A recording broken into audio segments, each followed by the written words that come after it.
Tatamam tattvato gyatva Vishate tadanantaram Bhaktyamama vijanati Yavanyaschasmi tattvataha Tatamam tattvato gyatva Vishate tadanantaram.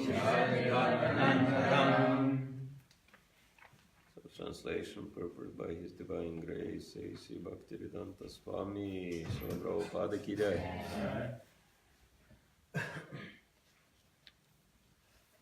One can understand me as I am, as the Supreme Personality of Godhead, only by devotional service. And when one is in full consciousness of me by such devotion, he can enter into the kingdom of God.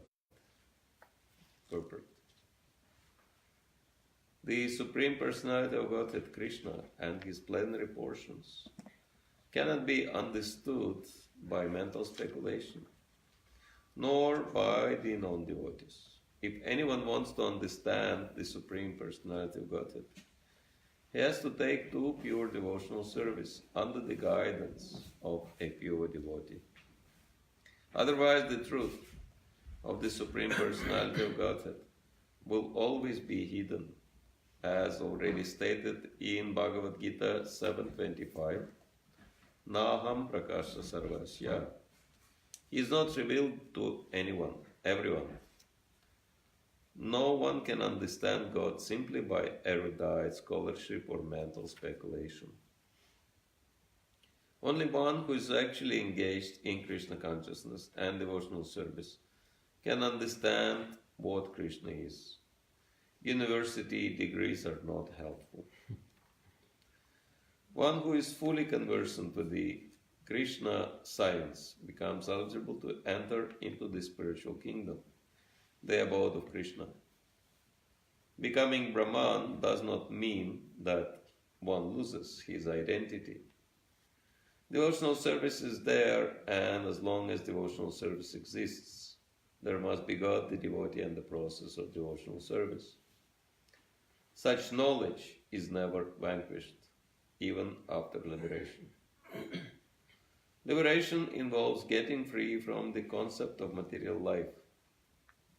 In spiritual life, the same distinction is there, the same individuality is there, but in pure Krishna consciousness. One should not mistakenly think that the word Vishate enters into me, supports the monist theory that one becomes homogeneous with the impersonal Brahman. No. Vishate means that one can enter into the abode of the Supreme Lord in one's individuality to engage in his association and render service unto him. For instance, a green bird enters a green tree, not to become one with the tree, but to enjoy the fruits of the tree. Impersonalists can generally give the example of a river flowing into the ocean and merging.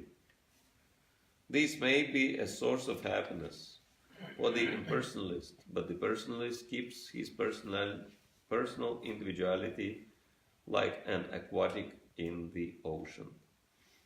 We find so many living entities within the ocean if we go deep. Surface acquaintance with the ocean is not sufficient. One must have complete knowledge of the aquatics living in the ocean depths. Because of his pure devotional service, a devotee can understand the transcendental qualities and the opulences of the Supreme Lord in truth. As it is stated in the 11th chapter, only by devotional service can one understand. The same is confirmed here. One can understand the Supreme Personality of Godhead by devotional service and enter into his kingdom. After attainment of the Brahma-Bhuta stage of freedom from material conceptions, devotional service begins by one's hearing about the Lord. When one hears about the Supreme Lord, automatically the Brahma Bhuta stage develops. And material contamination, greediness, and lust for sense enjoyment disappears. As lust and desires disappear from the heart of a devotee, he becomes more attached to the service of the Lord, and by such attachment he becomes free from material contamination. In that state of life, he can understand the Supreme Lord. This is the statement of Srimad Bhagavatam also. After liberation, the process of bhakti or transcendental service continues. The Vedanta Sutra 4.112 confirms this. Aprayanat tatrapi hidrishtam. This means that after liberation, the process of devotional service continues. In the Srimad Bhagavatam, real devotional liberation is defined as the reinstatement of the living entity in his own identity, his own constitutional position. The constitutional position is already explained. Every living entity is a part and parcel, fragmental portion of the Supreme Lord. Therefore, his constitutional position is to serve. After liberation, this service is never stopped. Actual liberation is getting free from misconceptions of life. Bhaktyamam abhijanati yavanyasmi tattvataha tato mam tattvato gyatva vishatatat anantaram. One can understand me as I am, as the Supreme Personality of Godhead, only by devotional service. And when one is full consciousness of me by such devotion, he can enter into the kingdom of God. Hare Krishna. So, this is very interesting. The purpose of life is to understand three things. Why three things, right? Even one thing is hard to understand. Not to speak of three things. But there are three things, actually. One is what is explained here, right? Understand Krishna as he is. Second, to understand ourselves. And third, yes. And actually, understanding our relationship with the Supreme Lord involves understanding the material nature. Because the Supreme Lord is the Father. Material nature, or nature, interestingly enough, there is no such a thing as material or spiritual, because it's the same nature. But it can act as material or spiritual depending on our consciousness. And so, our relationship with the Supreme Lord depends on understanding our relationship with the material nature, right?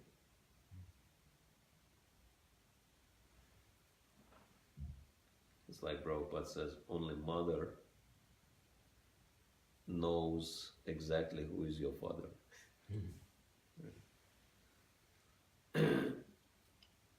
So, that's why we chant Hare Krishna, Krishna Krishna, Hare Hare, Hare Rama, Rama Rama, Hare Hare. It starts with Hare, and Hare is energy of the Lord, Srimati Radharani. So without her mercy, there is no chance to get Krishna's mercy. And so Srila Prabhupada speaks that if you want to offer something to Krishna, you have to go through Radharani, because Krishna is only accepting devotional service from her. And so he says, if you want to offer flower, you have to give a flower to Radharani and ask her, could you please offer this flower to your Krishna? So Krishna belongs to Srimati Radharani. So, and this is actually the real devotion. Real devotion doesn't mean that we go somewhere in a cave in Himalayas and sit there and chant and do nothing, right? No, real devotion means that we fight for Krishna. That's the message of Bhagavad Gita. And what does it mean, fighting for Krishna? Fighting for Krishna means that we act in this world, but not for our sense gratification, but for Krishna's sense gratification, right? Because this is what devotional service means, that we gratify Krishna's senses.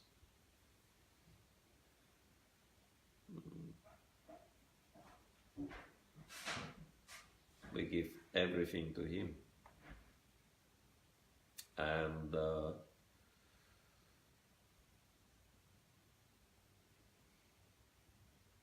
therefore, devotional service is above material and spiritual, impersonal spiritual concept, right? That these two things are there in this world. First, people try to enjoy their senses, right? But when they become frustrated with sense gratification, they want to merge into nothingness. Like spending whole day trying to enjoy your senses, you become frustrated, and then what's happening? You go to sleep and you merge in the existence of the Supreme Lord, right? Because it's also like, how do you get pleasure from sleeping? Because we're coming in touch with Krishna at that time. But this is not serving Krishna, this is enjoying Krishna. So we're trying to enjoy Krishna during the daytime actively, and at night we're trying to enjoy him passively. And you can see that this is the whole model of this world. Bhogat Yaga, Bhogat Yaga, Bhogat Yaga. Enjoyment and renunciation. Work, break, vacation, right? You work trying to make money to enjoy your senses, and then you have vacation, right? And relax. So, therefore, both so-called material and spiritual life, it's all material. Because it's based on sense gratification, right? Whether I do something for my sense gratification or I just do nothing and enjoy that also. But Krishna consciousness means that we act as if we want something for ourselves. But everything is done for Krishna only, right? Like Arjuna. The entire Bhagavad Gita has to be understood in this concept or context, right? Arjuna, he was a good fighter. He could fight very nicely and he was enjoying this, right? But when he realized it's not gonna give him profit, immediately he became lethargic. Oh, okay. There will be no enjoyment. Kim norajena govinda kim bogajivitanava. So, why do we need this kingdom, right? Why do we need this enjoyment if we're going to be suffering after that? That's a devotional realization, right? That you can see in the material world. People are super ambitious. They, make so much effort to get ahead, to achieve something, right? To build, to create, etc. Amazing energy, amazing achievements, right? But devotees, oh no, material life, not interested. Go in my little room. Just do very little, right? Why? Because devotees become informed. Oh, I'm not going to enjoy in this world. Every day they read Prabhupada books, they hear classes. There is no enjoyment in this world. Okay, if there is no enjoyment in this world, why do I have to do anything, right? Let me just be satisfied with bare minimum. Let me just hang on, get through one day, and then next day and next day, and hopefully sometime after I die, I go to Krishna, right? This world is a miserable place. And so, okay, let me somehow finish my miserable life in miserable way. And then, I die and I go to some happy place, right? But it's not going to happen. That's a bad news. Those who think like that,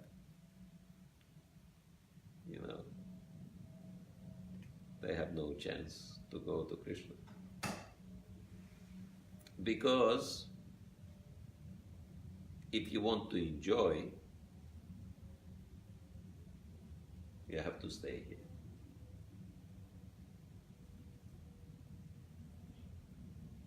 There is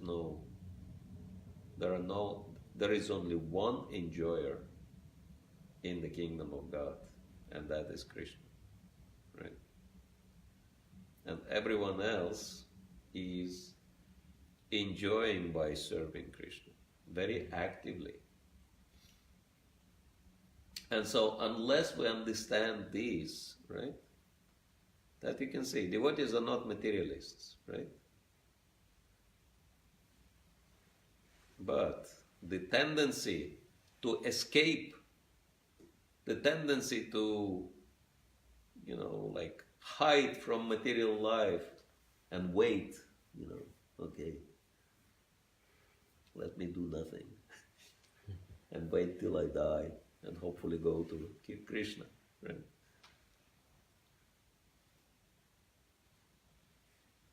That's material tendency, right? I was very active when I was not a devotee. I was very ambitious when I was not a devotee. But when I became a devotee, I realized, all these things, they will only bring me misery. And I don't want misery. So let me just, do bare minimum in this world just to survive, right? Why? Because I'm thinking about myself. What I want? I want minimum misery, and so hopefully the less misery I have, the more happy I will feel. But somehow there is no happiness.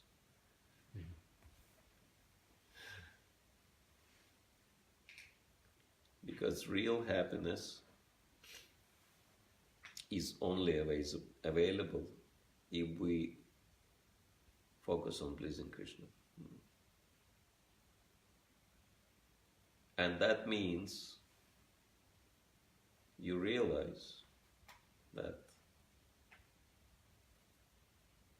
unless you please Srimati Radharani, Krishna will never be pleased. And so how do you please her? By engaging her energy in Krishna's service. And what is her energy? Where is her energy? It's everywhere. This whole material world is her energy. And what's the topmost, how her energy manifests in this world? So we know that Srimati Radharani is the origin of Lakshmi, and Lakshmi is the goddess of fortune, and you can see that those people who are blessed in this world by serious wealth, they enjoy because they have done something in their past lives, directly or indirectly, to please Krishna by service. Directly means they've done something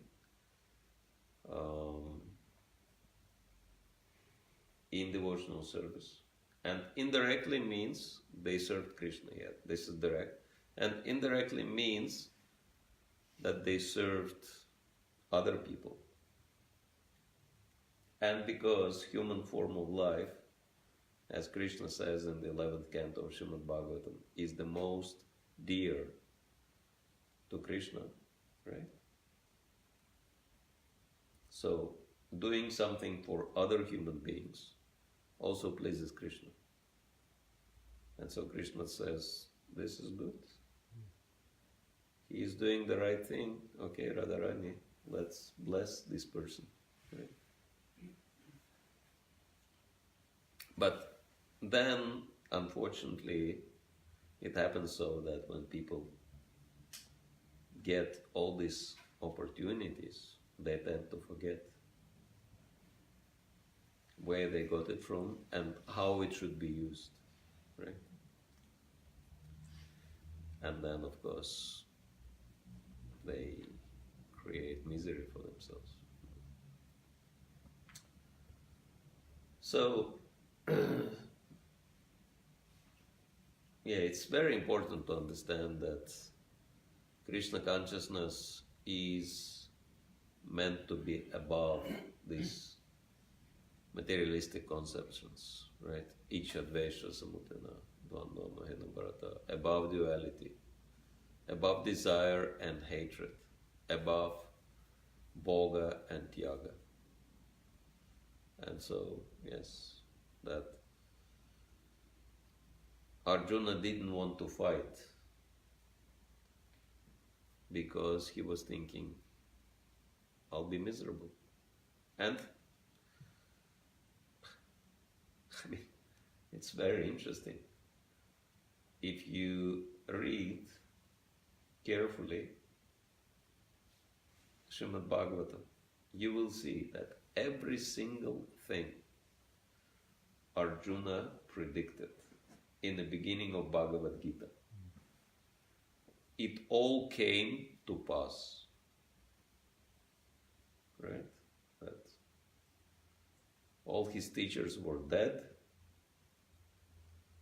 and the whole family practically was ruined. And there were so many problems.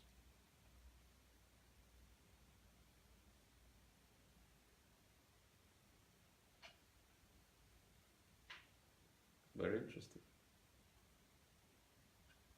Arjuna was right. It was not, mistaken calculation. So we might ask, why did he went for it then? Because he realized, dead or not dead, we're going to be dead one day anyway.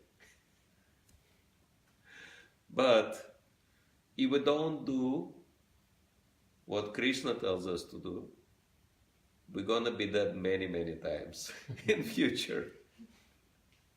But if you do what Krishna wants you to do, after you die, you go to Krishna, right? To continue doing what he wants to do. But if we focus on ourselves, I do what I like to do and I don't do what I don't like to do, then we're going to stay in this material world. Because material world means place for those who only think about themselves. And so this is really important, that we understand that whatever energy we have,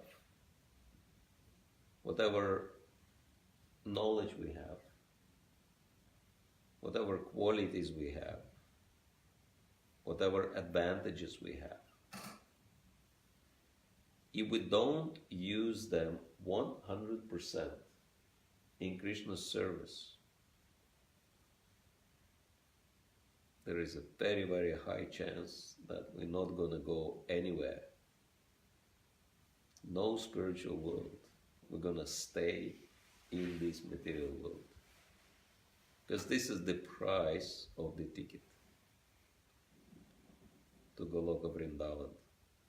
Start serving Krishna right now. And very important that serving Krishna does not necessarily means ritualistic religious performances.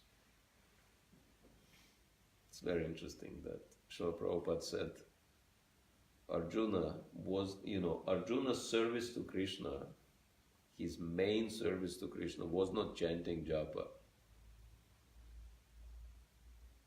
Arjuna's main service to Krishna was shooting arrows, right?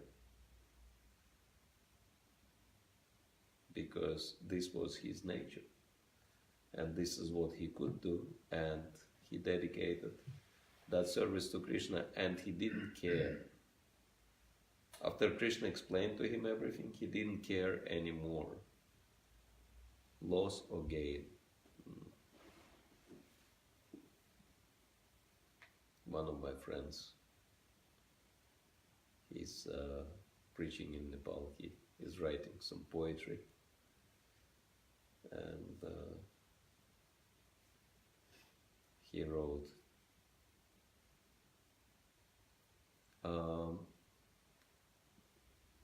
something like,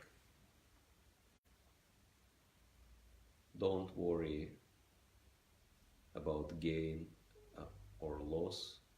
Surrender your life to the ultimate boss." So like that. So yeah, it's really important that we surrender unto Krishna. And surrendering unto Krishna means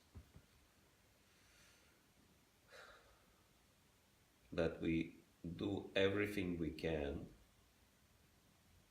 to please Krishna, to please spiritual master, and to please the devotees, which means that our activity, how do we know that Krishna is pleased? How do we know that Guru is pleased? How do we know that devotees are pleased?